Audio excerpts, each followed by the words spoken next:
How's it going, everybody? I hope you're having a fantastic day. I wanted to touch on the auction mechanic in this game in Tactics Ogre Reborn. I wanted to go over it again, refresh some people, refresh myself. I barely even used it throughout the game. I know a lot of people, when I made a video a long time ago, they didn't even know what it was. And I know there's a lot of you that know what it is, and I'm just talking to myself at this point. But I want to go over it for those that don't know again, and kind of explain why it's really useful and really good.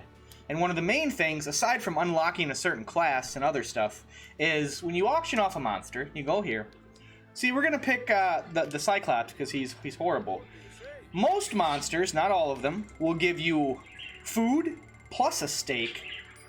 Or food plus a steak. Food plus an orb. And, you know, that's good. Some only give an orb, though. And it doesn't appear in your inventory, and the game doesn't give you any kind of indication that you've unlocked this at all. There was nothing. I just got Goth, and like any player that didn't know any better, you would just be like, oh, well, that's kind of silly. I only get money for it. The item actually goes into the shop under consumables, and then you actually have to buy it. So here's the orbs I've gotten. So he gave an orb, one of these. I forget which one. He gave an orb, so that's cool. Does the Cyclops give food? No. Cyclops and Iron Golem do not give food, which makes them even more useless. They're already kind of bad just to use in your party, and then recruiting them, and they don't even give you food. But anyway, this is Dragon Steak from a Dragon. This is from a Griffin, and this is from a Cockatrice. I believe an Octopus also gives food. Let's find out real quick just to make sure.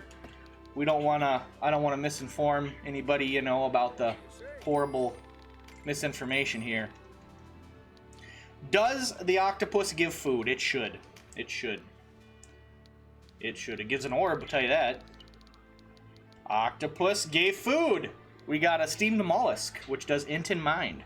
So here's the trick. If you're looking to boost a character, because, you know, everybody, you gotta sometimes, to make a class good, you gotta boost its stats to an obscene level, such as a warrior or a knight. You know, you gotta give them a bunch of dragon stakes to get that strength and vit up, so they just have a chance of dealing the kind of damage and having survivability in the later levels, because, you know, they can't keep up, you know.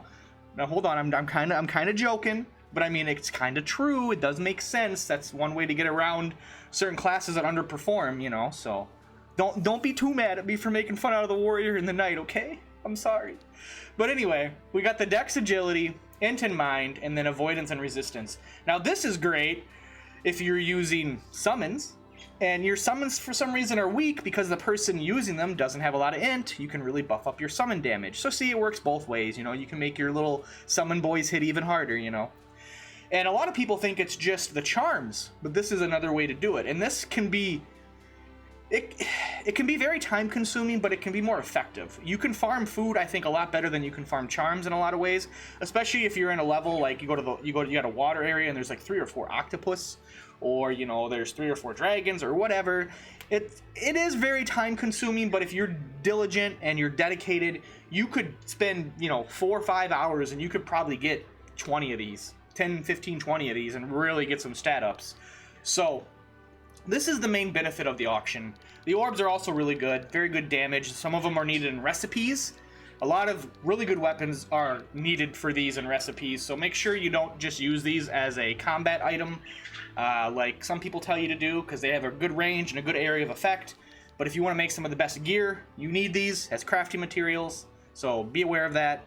But overall, this is the gist of the auction mechanic, and this is why you would auction off your monsters, because you want to get those sweet, juicy stats, and you want to buff your units up and get 999 in every stat, or whatever the cap is, and then just be like, wow, this class that I'm playing, look at this cleric. He can just melt everything with his club. He just smacks. He's a strength-based cleric. He's got max vitality. He's just going in there smacking dudes with his club and just one-shotting everything. There you go, cleric OP. See? That's how you do it. So, hopefully this video was helpful. I know...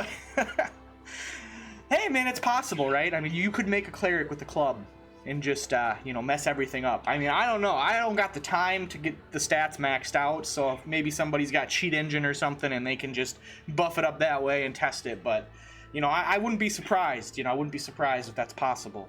But like I said, hopefully this video was helpful for those that didn't know how the auction worked or needed a refresher. And, you know, as always, I hope to see you in the next one. So until then, guys, later. Have a good one. Peace out.